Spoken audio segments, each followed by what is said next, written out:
Good morning, champions. जय Shri Krishna, Radhe Radhe. I hope all I doing well and welcome to my another blog. तो आज का blog सुबह से ही शुरू हो रहा है. अभी सुबह हो रही है और मौसम काफ़ी ज़्यादा अच्छा हो रहा है क्योंकि रात भर बारिश हुई है. तो ऑब्वियसली काफ़ी ठंडा ठंडा मौसम हो रहा है. तो पढ़ाई भी काफ़ी अच्छे से हो पाएगी आज हमारी. एंड आज केवल हम ज्योग्राफी की क्लासेस ख़त्म करने वाले हैं क्योंकि ज्योग्राफी की ऑलमोस्ट 15 क्लास हैं तो उसे करने में टाइम तो लगेगा ही. एंड कुछ नोट्स से मैं 2-4 टॉपिक्स रिवाइज़ करूँगी. एंड ये वॉल पे लगे हुए जो नोट्स हैं इनको रिवाइज़ करूँगी. तो आज का टारगेट केवल इतना ही है, लेकिन इतना करने में भी पूरी एनर्जी चली जाएगी तो चलिए स्टार्ट करते हैं. पहले चाय बनाएंगे एक अच्छी सी और उसके बाद रिवीजन सेशन से शुरू करेंगे आज का दिन. और 15 क्लास आज हमें कंप्लीट करनी है एनी हाउ. तो मौसम दिखा देती हूँ और उसके बाद शुरू करते हैं अपना सेशन. ओके, ये देखो गाइस, बादल दिखाती हूँ. देखो एकदम बिल्कुल धूप कहीं नहीं दिखाई पड़ रही है. ये आंटी के कपड़े सूख रहे हैं. मौसम देखो एकदम कूल कूल, ठंडी ठंडी हवा चल रही है. इसमें पढ़ने में तो और भी ज़्यादा मज़ा आने वाला है ना. बाकी आप देख सकते हैं मौसम, बादल देखो बादल. तो चलिए गाइस शुरू करते हैं अपना फर्स्ट स्लॉट. और ये होने वाला है रिवीजन का सेशन. ये लगभग आधा घंटे तक चलेगा.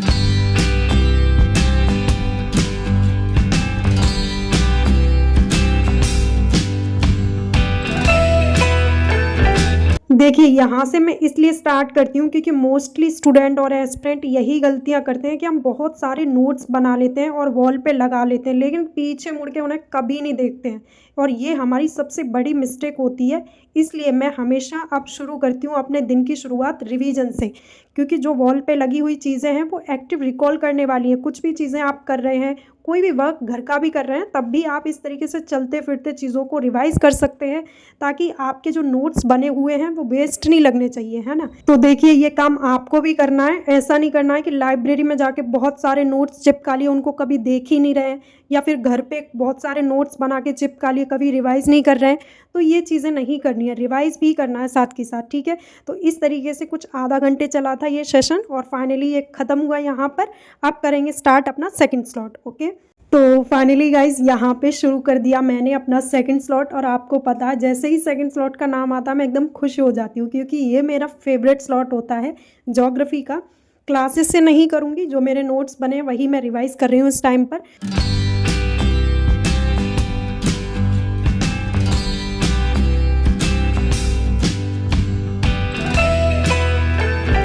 और जैसे कि मैंने स्टार्टिंग में आपको बोला कि आज मैं 3-4 टॉपिक ही फिनिश करने वाली हूँ ज्योग्राफी में, वो नोट्स वाली चीज़ है. एक चीज़ लेकिन मैं यहाँ पे बोलना चाहूँगी कि देखो रिवीजन आपको हर टाइम करते रहना है. ऐसा नहीं सोचना है कि जब मेरे एग्ज़ाम पास होंगे तब मुझे रिवीजन करनी है.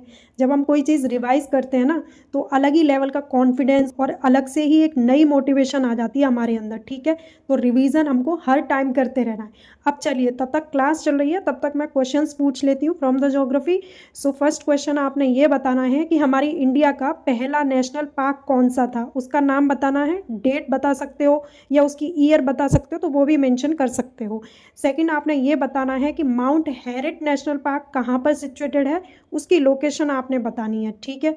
एंड थर्ड क्वेश्चन आपने ये बताना है what is the meaning of the biosphere reserve. And next question आपने ये बताना है कि इंडिया का पहला बायोस्फीयर रिजर्व कौन सा था. उसकी हो सके तो ईयर भी मेंशन कर देना, ठीक है.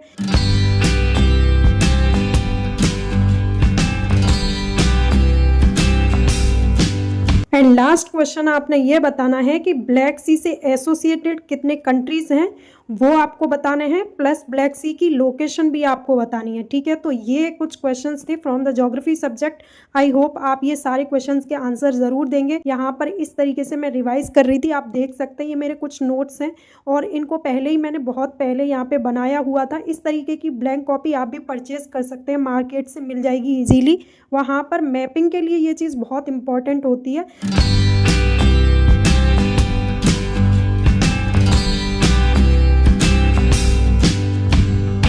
तो गाइस कुछ इस तरीके से कंप्लीट हुआ अपना स्लॉट, और ये स्लॉट चला था हमारा 2 घंटे तक। तो फाइनली ये हमने कंप्लीट कर लिया है। अब शुरू करेंगे अपना नेक्स्ट स्लॉट, वो भी ज्योग्राफी का ही होने वाला है क्योंकि उसमें हम क्लासेस कंप्लीट करने वाले हैं।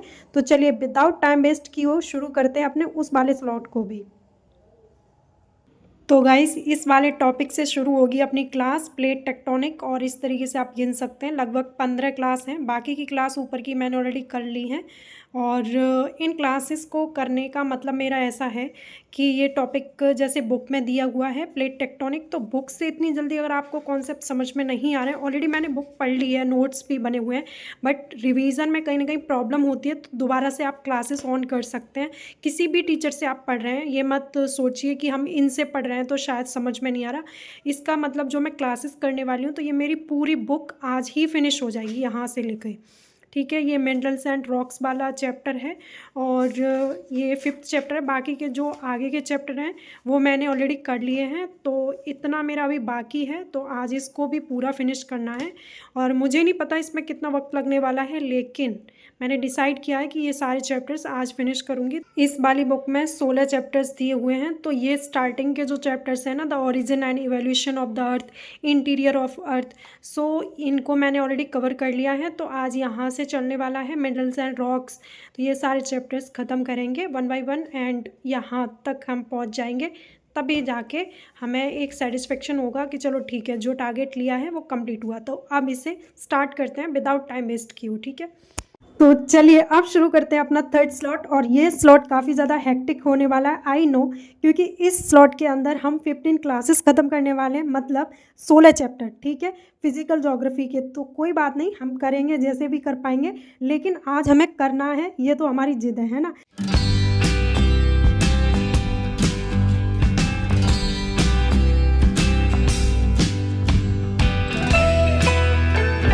तो चलिए क्लास तो अपनी कंटिन्यू रहेगी, लेकिन उससे पहले मैं पूछ लेती हूँ आपसे कुछ इंपॉर्टेंट क्वेश्चंस। अगेन ज्योग्राफी से ही होंगे ऑब्वियसली, क्योंकि मैं ज्योग्राफी ही कर रही हूँ। तो पहला क्वेश्चन आपने ये बताना है कि कॉन्टिनेंटल थ्योरी किस साइंटिस्ट ने दी थी, उनका नाम बताना है, प्लस आपने ये बताना है कि उनकी कॉन्टिनेंटल थ्योरी फेल क्यों हुई थी, क्या रीजंस थे जिसकी वजह से उनकी कॉन्टिनेंटल थ्योरी को फेल मान लिया गया था, वो भी रीज़न आपको बताना है, ठीक है। सेकंड क्वेश्चन आपने ये बताना है कि जैसे हम प्लेट टेक्टोनिक थ्योरी के बारे में पढ़ते हैं, उसको देने वाले साइंटिस्ट का नाम क्या था। एंड नेक्स्ट क्वेश्चन, लेकिन उससे पहले कुछ चीज़ें मैं एक्सप्लेन कर देती हूँ। तो देखिए, जब प्लेट टेक्टोनिक थ्योरी के बारे में हम पढ़ते हैं तो प्लेट्स 3 तरीके से मूवमेंट करती है, एक डाइवर्जेंट होता है, कन्वर्जेंट होता है, तीसरा ट्रांसफॉर्म होता है, ठीक है। तो अब आपको ये क्वेश्चन बताना है कि जब 2 प्लेट्स के बीच में डाइवर्जेंट मूवमेंट होगा तो उस सिचुएशन में कंस्ट्रक्टिव मार्जिन होगा या डिस्ट्रक्टिव मार्जिन होगा, यानी कि किसी चीज़ का निर्माण होगा या विनाश होगा। और इन दोनों फिनोमेना से कोई भी चीज़ अगर होती है तो उसका एग्जाम्पल भी आपको बताना है कि वर्ल्ड में उसका एग्जाम्पल क्या है। से कि अगर उससे कंस्ट्रक्टिव मार्जिन हो रहा है तो उसका एग्जाम्पल क्या है, डिस्ट्रक्टिव मार्जिन हो रहा है तो उसका एग्जाम्पल क्या है। आई थिंक आप समझ चुके होंगे। And third question, from the volcanic eruption, आपको सारे इंट्रूसिव वोल्केनोज के नेम बताने हैं, पूरी लिस्ट उसकी बतानी है, ठीक है। एंड इसी का सब क्वेश्चन है कि क्या हिमालय वाले रीजन में वोल्केनिक इरप्शन होता है या नहीं, अगर होता है तो क्यों होता है, और नहीं होता है तो भी क्यों नहीं होता है, ये रीजंस आपको बताने हैं, ठीक है।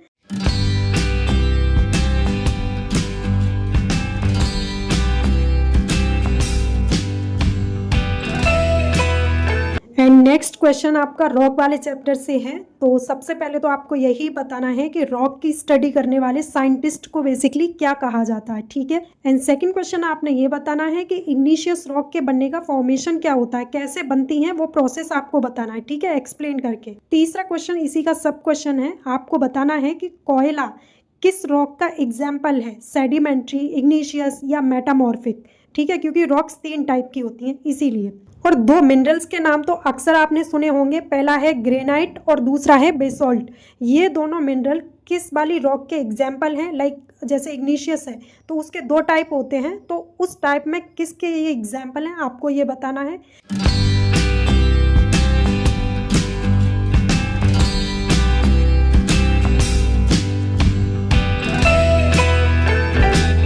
एंड लास्ट क्वेश्चन आपको ये बताना है कि हमारी अर्थ पर कितने टाइप्स के फोर्स लगते हैं, और माउंटेन का जो फॉर्मेशन है वो किस फोर्स की वजह से हुआ है वो भी एक्सप्लेन करना है। एंड आई नो आप में से बहुत सारे लोगों को ये फील होगा कि इतने ज़्यादा क्वेश्चंस मैंने क्यों पूछ लिए, but trust me guys, if you will give the answer then you will see कि आपकी काफ़ी हद तक फिजिकल ज्योग्राफी रिवाइज हो जाएगी। तो इसमें मेरा कोई मतलब नहीं है, आपका ही इसमें प्रॉफिट है। आप आंसर देंगे तो आपका ही इसमें फ़ायदा होगा, है ना। तो कुछ इस तरीके से मेरी क्लास चली गाइज, और यहाँ पर बहुत अच्छे से एंड हुई मेरी क्लास। काफ़ी ज़्यादा मज़ा आया पढ़ के आज। तो चलिए फिनिश करते हैं, लास्ट चैप्टर रह गया है उसको भी।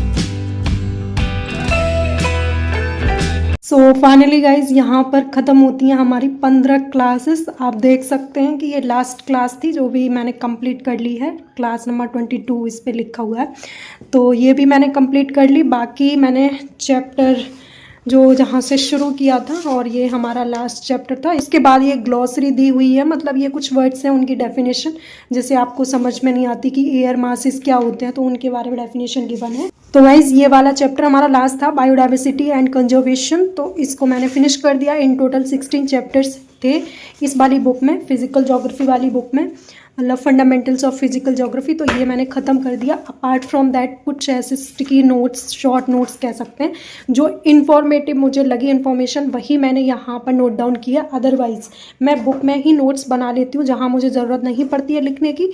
तो मैं इस तरीके से कुछ मतलब पेंसिल का यूज़ करके और अपने नोट्स बना लेती हूँ, जिससे रिवीजन करने में काफ़ी ज़्यादा मुझे अच्छा लगता है। तो गाइज़ यही था आज का मेरा। 5 घंटे लग गए हैं इस वाले सेशन को करने में मुझे।